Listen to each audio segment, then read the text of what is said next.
তো নমস্কার ইউটিউববাসী, আজকের ভিডিওতে আমরা শিখব 1 কেজি যদি 1000 গ্রাম হয় তাহলে 1 লিটার জল সমান কত গ্রাম।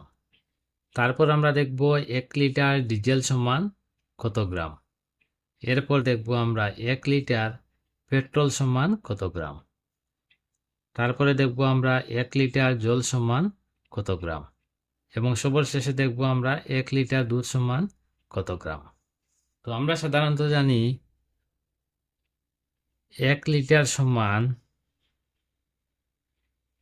900 গ্রাম।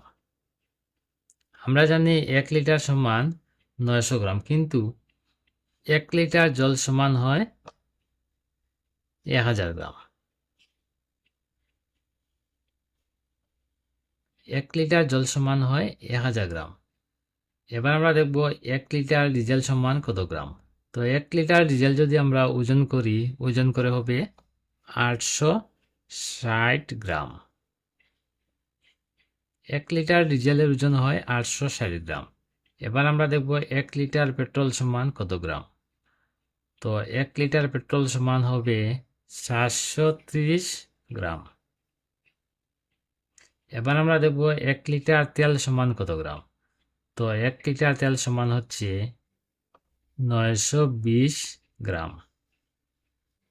এবার আমরা দেখব 1 লিটার দুধ সমান কত গ্রাম। তো 1 লিটার দুধ সমান হবে 1030 গ্রাম।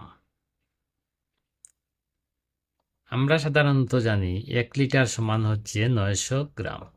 আসলে এগুলা পদার্থের উপর নির্ভর করবে, যেমন 1 লিটার জল সমান হবে 1000 গ্রাম, আর 1 লিটার ডিজেলের ওজন হবে 860 গ্রাম, আর 1 লিটার পেট্রোলের ওজন হবে 730 গ্রাম, 1 লিটার তেলের ওজন হবে 920 গ্রাম, আবার 1 লিটার দুধের ওজন হবে 1030 গ্রাম। তো বন্ধুরা, আজকের এই সহজ ভিডিও এখানেই শেষ করলাম। আর ভিডিওটি কেমন হলো না হলো কমেন্ট করতে ভুলবেন না। ধন্যবাদ।